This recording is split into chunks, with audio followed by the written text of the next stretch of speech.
pars à l'autre bout du monde, sentir le vent et les marées.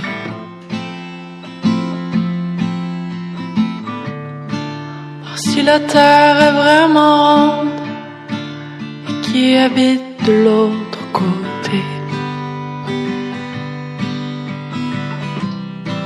Je pars à l'autre bout du monde, toute seule à bord de mon voilier.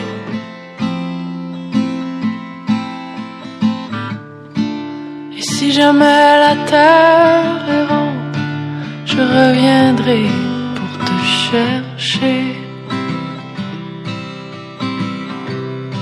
Je partirai à l'aventure avec mon bagage de courage. Je m'enfouirai dans la nature aux limites des grands naufrages. Il n'y aura jamais de montagne qui oserait défier mon chemin. Et même si mon soleil s'éloigne, je survivrai à mon destin. Je pars à l'autre bout du monde, sentir le vent et les marées.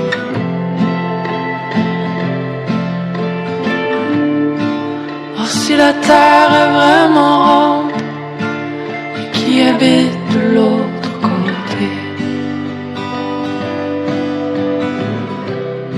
Je pars à l'autre bout du monde, toute seule à bord de mon voilier.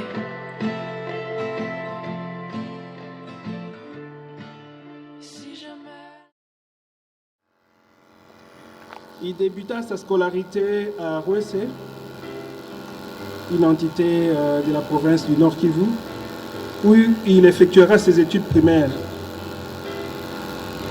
Il poursuivit ensuite ses études secondaires à l'Institut Maouzurio à Butembo, puis l'Institut Kiaviri, excusez-moi, où il décrocha son diplôme d'État.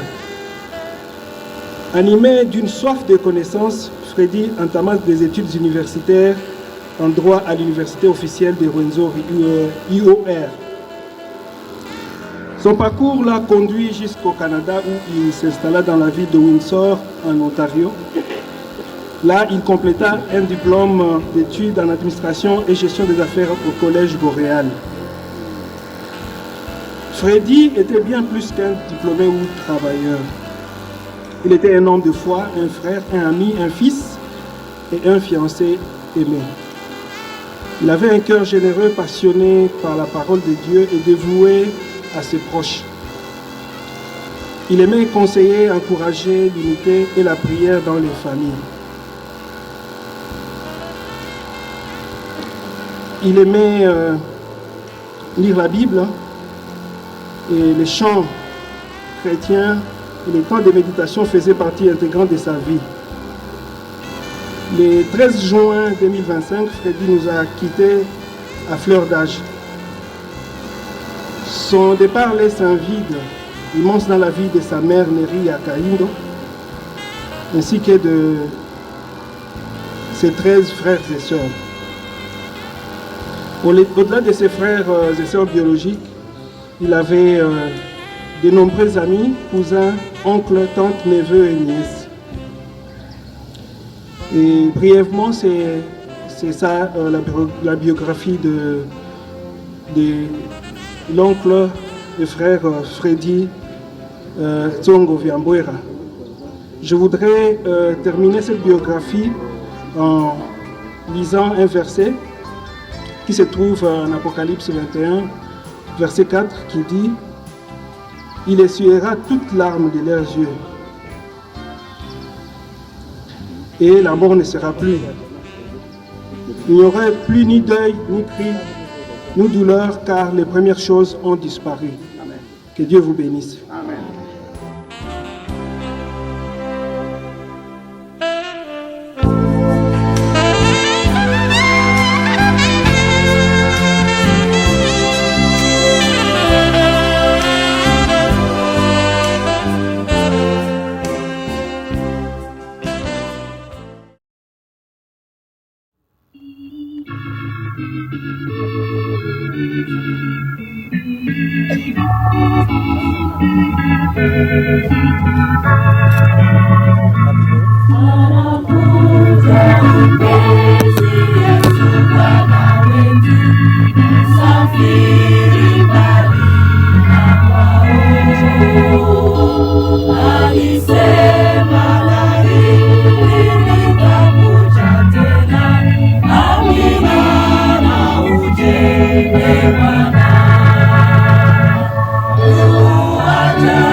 Bonsoir à tous.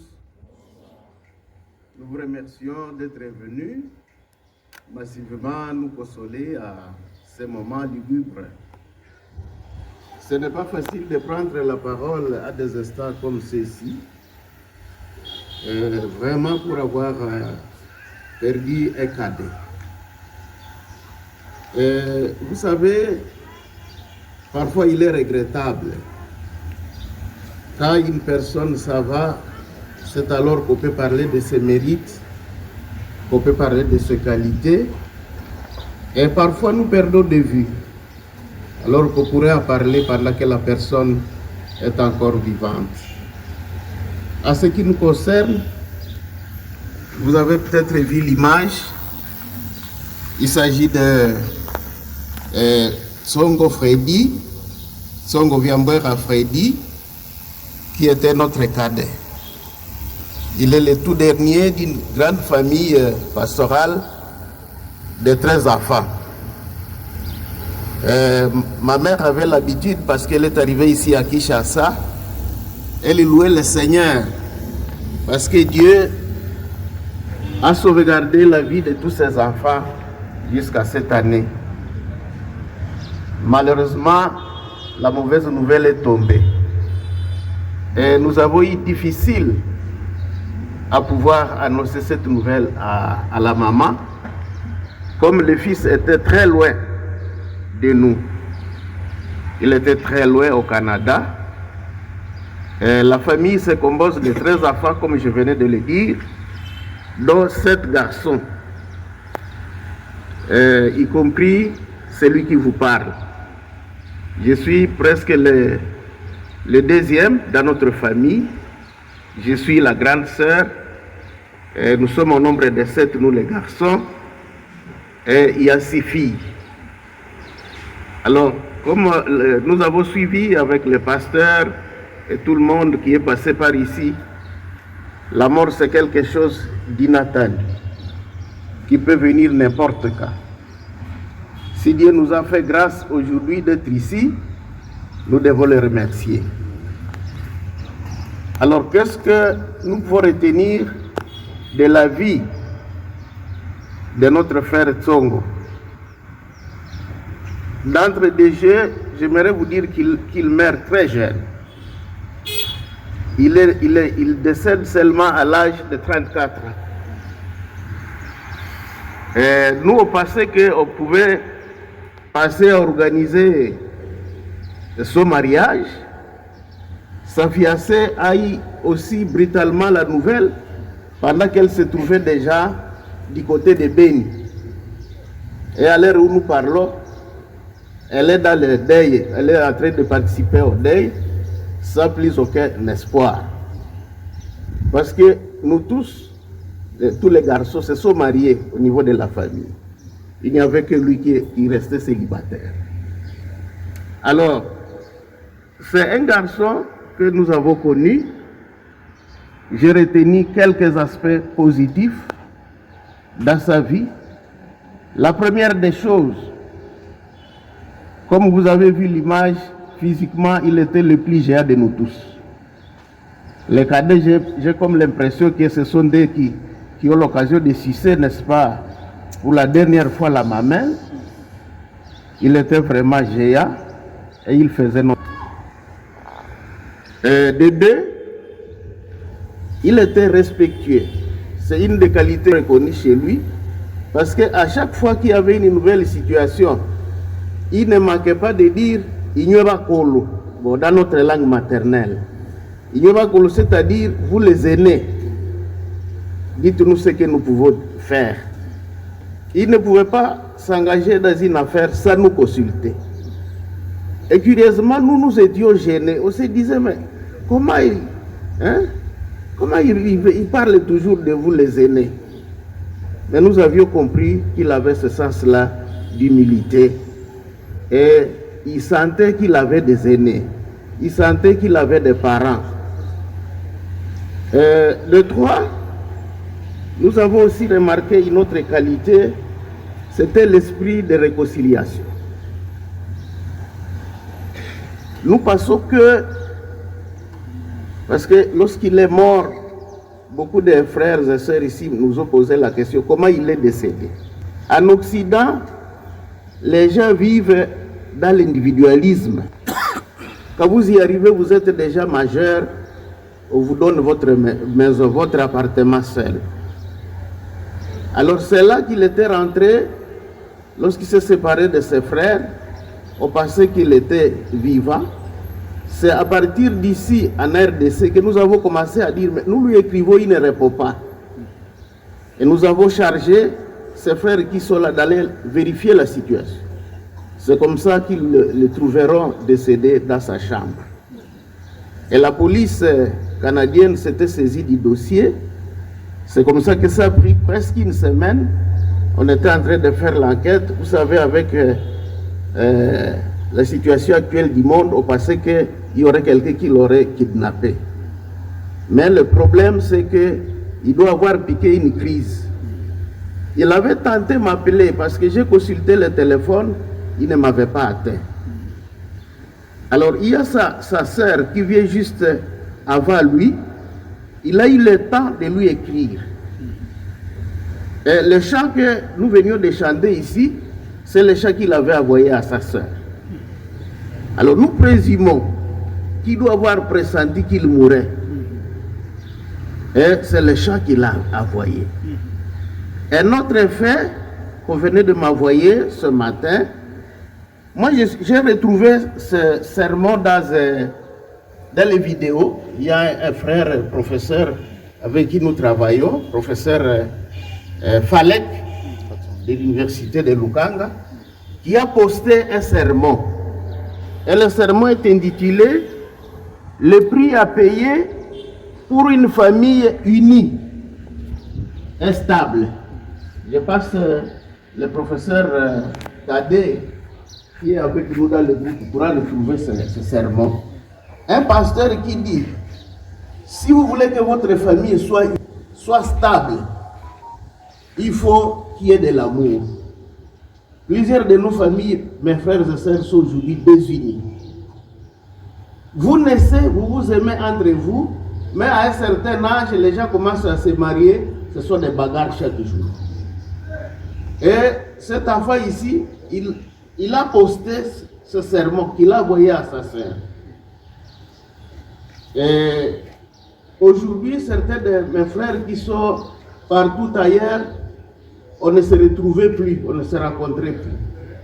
Alors nous avons compris qu'il insistait à ce qu'il y ait la réconciliation parmi nous. J'ai appelé certains de mes frères, de mes sœurs pour leur dire, nous devons faire attention. C'est une interpellation. Je ne sais pas si cette situation se passe aussi dans vos familles. Nous devons nous humilier. Les pasteurs, vous allez suivre ce sermon pour ceux qui le veulent. Il dit, nous devons éviter l'orgueil dans nos familles. Et ce sont les deux messages qu'on a retrouvés. Moi, j'avais loupé. Il m'a appelé, je n'ai pas pu décrocher. Peut-être il voulait me dire que ça n'allait plus. Mais il est parti. Enfin, l'autre enseignement, c'est le verset qui est sur l'affiche. Nous partons, mes frères, avec la mort avec nous. Jésus va bientôt revenir. Nous devons faire un examen de conscience. Et le passage, Psaume le chapitre 90, le verset 12, le psalmiste a dit, apprends-nous à compter nos jours. Nous avons vieilli tel que nous sommes là.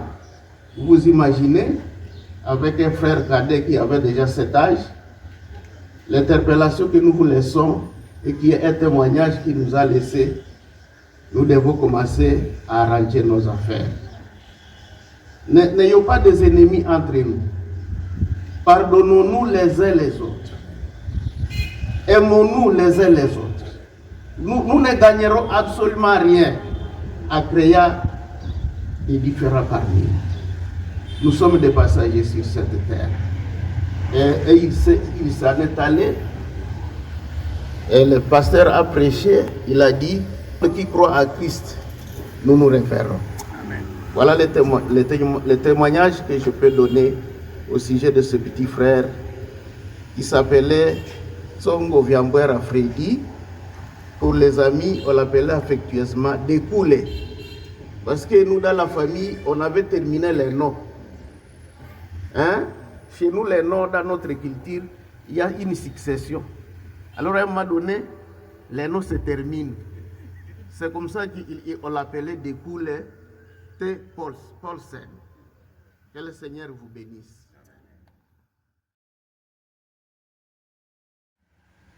Papa alobi nyonso nazangi na maloba ya koloba eloko nazobakisa ndenge alobi tolingana tolimbisana bandeko mbote betwe kutie habari yenu merci bandeko nzambe aza malamu naza makasi mpo natelemi na aleki na ngai mpo soki nalingi nakoya kotumba ngai sango oyo ndenge eyelaki biso ezalaki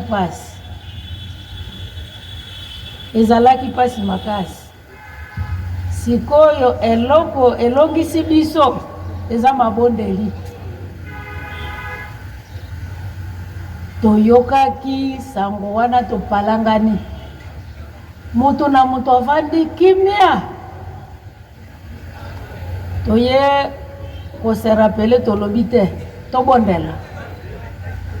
tobondelaki mpona koko oyo aboti mobali munene boye nayebi te soki bozomona ye mobali kitoko mobali munene mobali alobaka lokola bamesiela be tokoyoka mongongo na ye lisusu te tokokutana na ye na lola bandeko mokili oyo eza ya biso te eza na formule te okokanisa oza na bomoi nzoka nde lobi okokufa toyebaki te eloko nazokokumisa nzambe nazalaki koloba bakoyebisa mama ndenge nini bakoyebisa ye abeli ubia bakoyebisa ye akufi bakoyebisa ye ndenge nini mabondeli na biso epesaki ye kimia lere bayebisaki ye alinganaki te alobaki nzambe nde apesaki bango ayebi likambo oyo ndenge eleki yango na ye kokumisa nzambe bandeko na biso tobunga te tosambela kaka ata eloko ya ndenge nini nzambe akopesa biso kimia nakumisi ye makasi ndenge namoni bino awa bozoya kokosole biso ezalaki pasi makasi tozwi makasi mpona bino lere ozo kosambela ifo kosambela mpona baninga ata baoyo yebi te sambela mpona bango nzambe akopesa bango makasi esengelaki naloba na monoko na mboka sikoyo nakumisi nzambe mpo nayebi lingala nakanisi boyoki yango nzambe aza malamu alakisaka biso minoko nyonso ngai naza boye nalobaka minoko peut-être ata 8 mpo natamboli mingi nzambe apambola bino na kombo na Yesu amen, amen.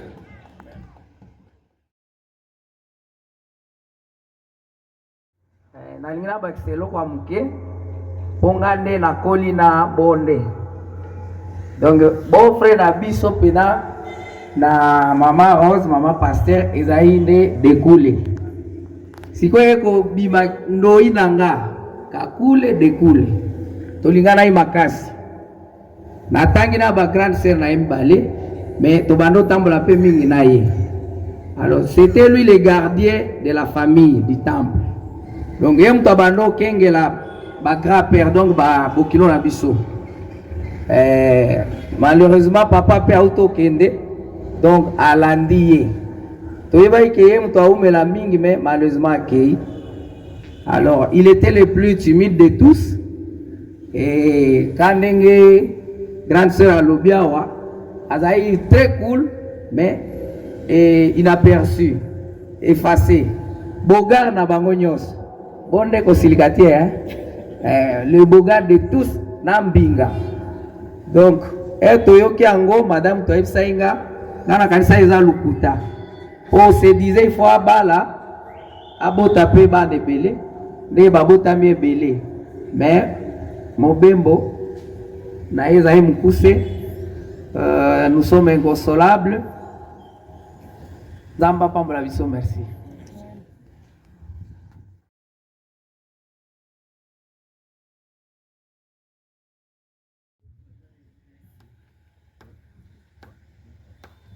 Nandie baba ya mayatima, nandie baba ya wajane, nani ulinda wanyonge, mfalme wa wafalme, Bwana wa mabwana, nani baba ya mayatima, baba ya mayatima, nani baba ya wajane,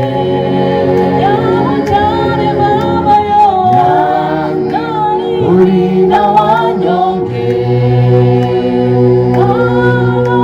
mfalme wa wafalme, Bwana wa mabwana. Nitakupa nini Bwana kwa yote unayonitendea? Sina jambo mkononi, nikupatie nini Bwana? Nitakupa nini Bwana kwa yote unayonitendea? Sitakupa nafsi yangu, eje uyatawale maisha. Nitakupa nini Bwana kwa yote unayonitendea? Nitakupa moyo wangu, pendo lako mimi siwezi kueleza.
Nikupatie nini Bwana? Nitakupa nini Bwana kwa yote unayonitendea? Nitakupa nafsi yangu, uje uyatawale maisha. Nitakupa nini Bwana kwa yote unayonitendea? Nitakupa moyo wangu, pendo lako mimi siwezi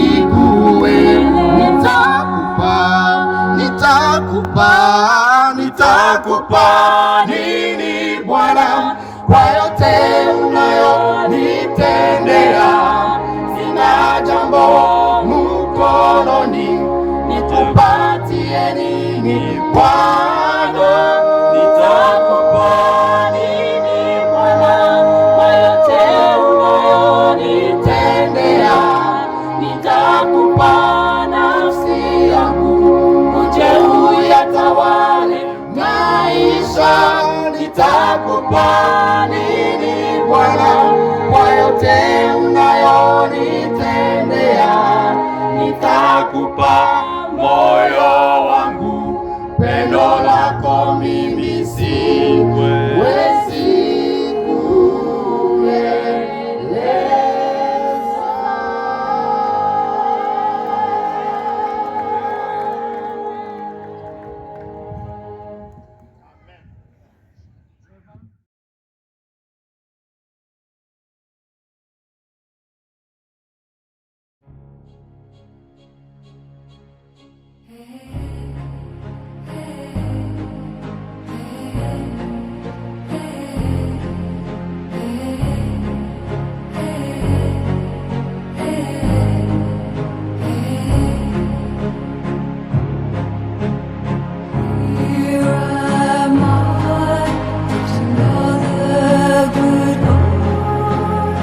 Adios.